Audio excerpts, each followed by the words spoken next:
Welcome back to Cybertopia. This is the second of our interlude episodes, where the players chose some things that they want to add to their new base, affectionately referred to as the Muscle Mansion. This mini-episode, we hunker down with D as Toby, Valery as Frankie, KO as Bludgeon, and Basil as Clarity, and really start getting down to the useful meat and bones that any base needs. You are all gathered in the concourse area of the penthouse of the central media building in Paradigm City, which you have kind of claimed as your base now, named by Constant and Smart Coolman as the Muscle Mansion. It is a kind of half renovated penthouse floor. Like it's a pretty big space, but it's essentially like a massive apartment that is kind of a shell at the moment. And the construction company Samsara Redevelopments was supposed to be renovating it and kind of just buggered off halfway through and cancelled the job. So it's an empty floor now, which you can take over and use to your own devices. So we'll go through one by one, and you can each add something that you would like to have in this space. It's not going to have any kind of mechanical benefits, really, but it'll add to the narrative of your space and what you're able to do with it in future. So let's start off with D. I know you've got some ideas. What would Toby add to the Muscle Mansion?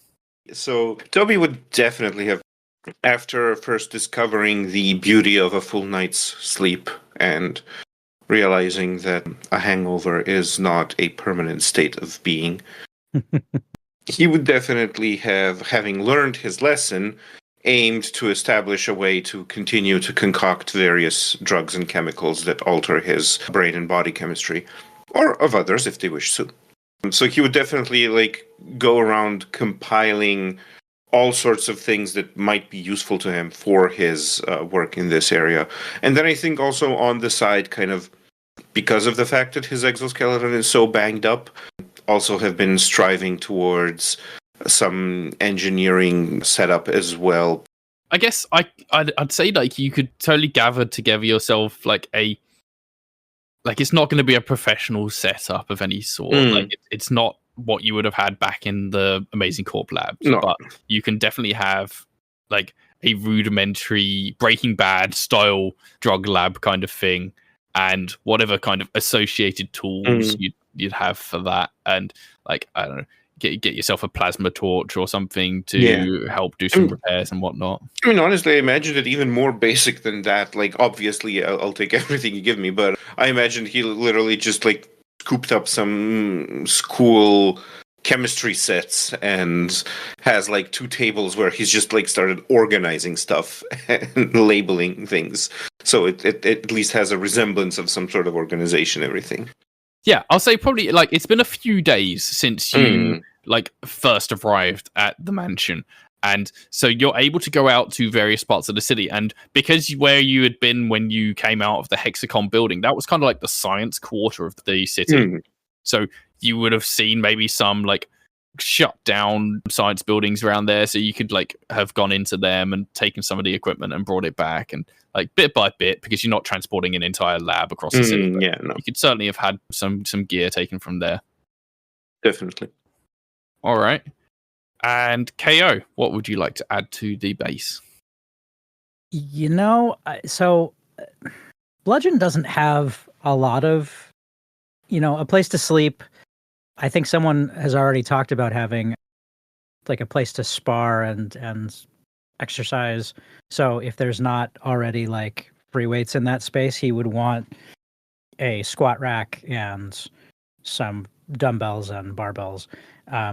But I think there's also, after hearing the data broker's message, there's a part of him that is we need some kind of physical security here.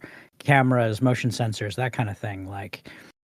Because probably on the roof and the entrances, because we infiltrated the building before we got blown up. We went in from the air, and other people came in from the bottom. And if somebody figures out where we are, we could be a target for that kind of physical intervention. And so he would want to, but also I don't think has any kind of experience or skill or knowledge of what that needs. It's just we need to secure this place.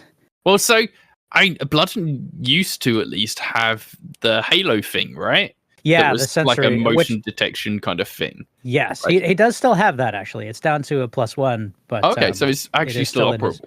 Yeah. So maybe he'd think, like, maybe that it would cross his mind that you could have some sort of motion detection system for around this floor and on the roof and stuff that would be like an early warning detection kind of thing, and like set it up to security and whatnot. And yeah, I think he's the only person so far that has mentioned security of any kind. So maybe like reinforcing the doors and maybe getting Clarity and Amelia or someone else to help like boost the block system or something like that. So yeah, we could totally have a security system in place. And actually, like when the first group that found this place came in, some of them actually did come in through the roof because it was completely open.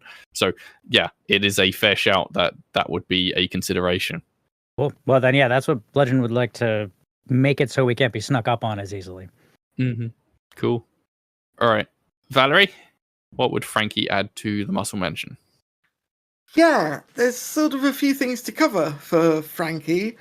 First thing is Frankie's appearance, because Frankie has gone through quite a set of experiences, starting with the explosion, that have somewhat challenged and reoriented their kind of philosophical outlook on life, and they want to express that in their appearance. When they turned up, they were wearing what were described as old man clothes.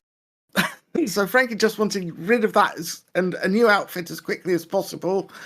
So what happened straight away is Frankie like shaved off all their hair, no longer hippie stuff, going more like 70s punk now, like skinhead. That doesn't stay the case though. We'll get onto that in a minute. And some... I'm imagining Bludgeon has assisted with the shaving of the head because he does that too. Yeah. No, sorry, I nicked you up here. Ouch. A black leather jacket, but it's not just black. It's kind of got an actually glowing kind of iridescence, sort of like bioluminescence or like the Northern Lights, something like that. So Zap and Nox have installed a large walk-in wardrobe with all sorts of clothing, kind of to their tastes, but I'm sure Zap probably has a iridescent leather coat you can take. Yeah. I imagine that is where these clothes all came from, and then some drain pipe trousers that maybe have a little bit of more like a kind of LED glow kind of thing going on. So cyber and punk, yay! Nice, lovely personal appearance. So, but what we've talked about is Julie, the punk scientist, has been experimenting. And Frankie has been absolutely okay with being the test subject. And we're not quite sure what's in the concoction, but there's a hint it might have been horse DNA. Frankie is growing a Mohican that is actually a horse mane. I'm imagining Toby would have quite some interest in this experiment. And Frankie's beard and hair now have like neon colours. Not quite sure how that happened, but... So that's the appearance thing that's happened. It's best not to ask questions about the side effects. So that's like the appearance thing that's happened sort of since arriving at the Muscle Mansion. What Frankie wants to add to the Muscle Mansion is the word Frankie would use is a dojo. This is the room that Keo was talking about, like an exercise a sparring space. A sparring space. A training area. Makes sense. I would call it a dojo. A rumpus room would also fit. So it's like padded walls. So you can just let out your rage in there if you need to, as much as anything else. Frankie is quite angry at the world and Amazing Core in particular at this stage. Fair. An irrational reaction to an attempt of being blown up. Yeah, why not? Awesome. Okay, and finally, Basil, what would Clarity like to add to the base? Okay, So what Clarity would like to add to the hideout is specifically they would like to add a futuristic loom, specifically for weaving new clothes.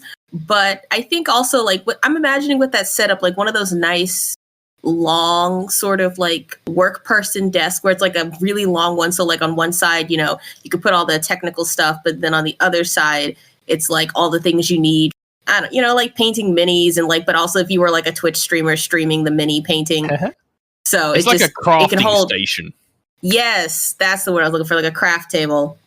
Nice. But I think also like kind of tucked in the corner, it's clearly Whisper's corner. So there's like a bunch of just loose material kind of made into this weird looking kind of nest that Whisper just likes to just settle down into. And I think probably there's some half-started they're kind of like, you know, those really cute little yarn creatures that people make where they're kind of made out of like twigs and stuff. I think it's like that, but it's like in the shape of the electronics that Whisper made friends with. So, you know, there's like, there's all the little machines. Like it's definitely not like, super to scale or accurate because this is like Clarity's first time working with that material. But I think it's the thought that counts. And it's just kind of tucked into the nest. That's so cute. Yeah, I was imagining for Whisper having like one of those cat tower kind of things. Yeah. There was definitely, I think, a period where Clarity was like, maybe we shouldn't have all this in the nest, buddy. But every time Whisper would just like pick it up with like a little like claw attachment and just put it back and just be like, no, everything needs to be in here. There's probably stuff in there from the other inhabitants as well in the folds. Clarity doesn't. It's like, I'm just gonna, you know what? If you're missing something, maybe check in the nest.